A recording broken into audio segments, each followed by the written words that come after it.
Pemirsa, untuk membahas mengenai tantangan TNI di ulang tahun yang ke-79 ini, kita bergabung dengan pengamat militer dari Institute for Security and Strategic Studies atau ISIS, ada Pak Khairul Fahmi. Selamat pagi, Pak Fahmi.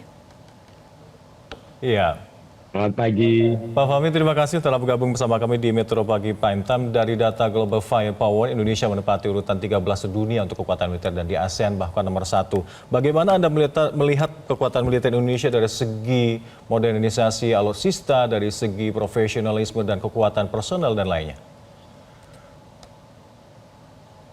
Iya, sebenarnya gini, jadi di tengah arus modernisasi alutsista yang diusung oleh banyak negara, terutama negara-negara besar, belanja tahanan yang meningkat, artinya modernisasi alutsistanya juga bergerak begitu pesat gitu ya. Indonesia harus menghadapi realitas bahwa kekuatan militernya masih perlu diperbarui ya. Walaupun tadi disebutkan bahwa Global Firepower Index Indonesia menempati ranking 13, tapi kan apa yang disajikan di situ itu tidak melihat aspek kebaruannya gitu ya, misalnya, atau seberapa modern ya alutsista yang kita gunakan, tapi lebih pada kuantitas gitu ya, tapi kualitasnya seperti apa, apakah apakah tertinggal, apakah usianya sudah masih muda atau sudah tua, misalnya sudah berapa lama digunakan, itu tidak tergambar dengan baik, sehingga kita harus menyadari bahwa di tengah tantangan yang begitu kompleks di masa depan, kita harus terus mengejar ketertinggalan teknologi alutsista kita gitu. Jadi alutsista kita yang sekarang ini kan sudah sebagian besar masih mengandalkan alutsista yang disiapkan untuk menghadapi ancaman konvensional, sementara di masa depan itu ancaman, tantangan itu banyak juga yang bersifat non konvensional, non tradisional gitu ya, sehingga tentu ini berpotensi menjadi kerentanan kalau kita tidak mengejar modernisasi lebih cepat gitu ya. Ada kebutuhan modernisasi armada tempur udara, laut, darat. Tapi di sisi lain tadi sudah disinggung juga, ada kendala anggaran yang terbatas, ada birokrasi yang kompleks yang seringkali juga menjadi penghambat dari proses pengadaan dan peremajaan sistem senjata ini. Dan ini yang saya kira perlu diatasi supaya keterbatasan ini juga tidak tidak menghambat kebutuhan TNI untuk meningkatkan terus kemampuan dan kekuatannya di masa depan.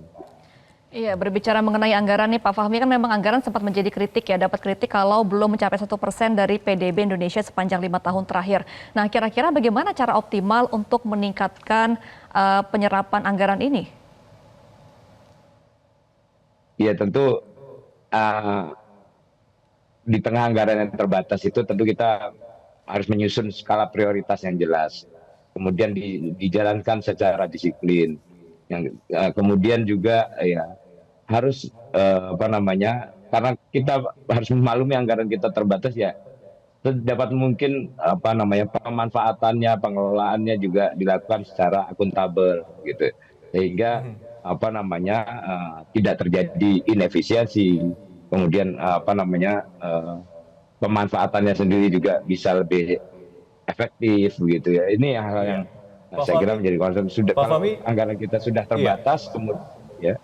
Presiden terpilih kita nanti Pak Prabowo adalah mantan Menteri Pertahanan. Apakah ada kemungkinan anggaran pertahanan juga akan dinaikkan?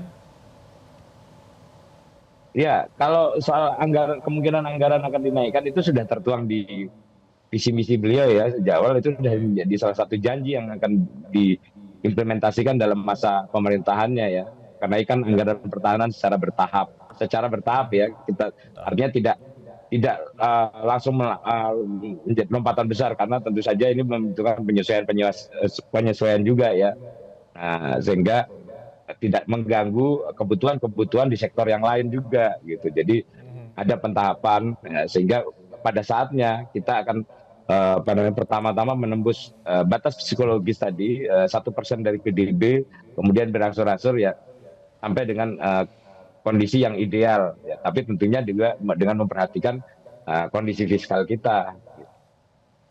Baik, anggaran pasti akan dimaksimalkan untuk modernisasi alutsista ya Pak Fahmi. Bagaimana dengan kesejahteraan pasukan kita? Apakah memang sudah secara pendapatan, tunjangan juga sudah cukup untuk para pasukan kita ini di 3 matra? Iya, sebenarnya anggaran yang tersedia itu untuk sektor pertahanan kan yang digunakan untuk modernisasi alutsista kan hanya sekitar paruh ya 50% lah gitu ya untuk modernisasi alutsista. Sementara sisanya itu kan digunakan untuk penyediaan sarana prasarana, termasuk juga untuk peningkatan kesejahteraan prajurit. Ya, dan kalau kita bicara kesejahteraan prajurit itu bukan hanya soal gaji dan tunjangan, tapi juga kita bicara soal pendidikannya, ya peningkatan kompetensi, kemudian kita bicara soal perumahannya bagaimana, layanan kesehatannya bagaimana, dan kemudian juga akses terhadap layanan yang lain juga bagaimana, termasuk terhadap keluarga prajurit.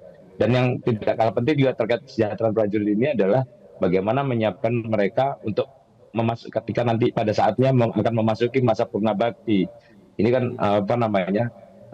juga harus dipikirkan begitu ya. Itu yang saya kira ke depan juga akan disiapkan oleh oleh Pak Prabowo dan masa pemerintahnya untuk bagaimana prajurit bisa lebih termotivasi dalam menjalankan tugasnya secara profesional dan berintegritas karena kesejahteraannya dijamin oleh negara begitu ya. Di sisi lain ketika dia akan memasuki masa purna bakti juga disiapkan dengan matang supaya mereka juga tidak kemudian menjadi potensi gangguan berikutnya. Iya, baik. Pak Fahmi, tadi sempat Anda singgung terkait dengan potensi gangguan keamanan dan pertahanan tak hanya konvensional saja, tapi juga beberapa ancaman digital seperti cyber semacam itu. Anda melihat seberapa pentingkah pertahanan cyber di saat ini? Iya, perang modern itu kan sekarang tidak hanya terjadi di medan tempur ya, tapi juga di dunia maya gitu ya. Serangan cyber sudah kita lihat berbagai contoh dalam banyak konflik ya, baik secara global maupun di kawasan gitu ya. Ada serangan-serangan cyber yang bisa melumpuhkan infrastruktur vital termasuk jaringan militer. Ya, ini tentu menuntut kesiapan ya untuk meningkatkan kapasitas cyber, untuk menyusun strategi pertahanan cyber yang mumpuni gitu ya, termasuk membangun kemampuan intelijen yang mampu mendeteksi dan merespon ancaman digital gitu ya. Jadi kalau kita melihat berapa serius ancaman cyber ini, saya kira sangat serius. Belum lagi kita bicara konteks peperangan generasi kelimanya ya, yang dimana informasi dan data ini menjadi alat perang juga gitu ya, misalnya perang informasi, perang psikologis, di mana yang sasarannya adalah merusak informasi publik, menciptakan ketidakstabilan. Nah ini semua kan menuntut militer yang tidak hanya kemudian berfokus pada pertahanan fisik saja, tapi juga bagaimana mereka memiliki kemampuan juga melawan disinformasi, melakukan propaganda melalui beragam platform media begitu ya. Nah ini yang saya kira juga penting dia dibangun kapasitas cyber yang seperti itu di jajaran militer kita ya, baik di TNI AD, TNI Angkatan Laut maupun udara gitu ya, sebelum nantinya ada pengembangan kekuatan cyber yang lebih besar lagi, misalnya dalam bentuk matra. Baik, dengan ancaman cyber berarti memang dibutuhkan juga ya Pak untuk matra keempat yang akan dibutuhkan dan akan diwacanakan juga dibikin, yaitu matra cyber. Kita akan melihat bagaimana idealnya seperti apa dibikin matra tersebut dan berapa kira-kira pasukannya dan seperti apa tugasnya ke depan. Terima kasih Pak Fahmi sudah bergabung bersama kami dalam Metro Pagi Prime Time. Selamat kembali beraktivitas. Jelajahi cara baru mendapatkan informasi. Download Metro TV Extend sekarang.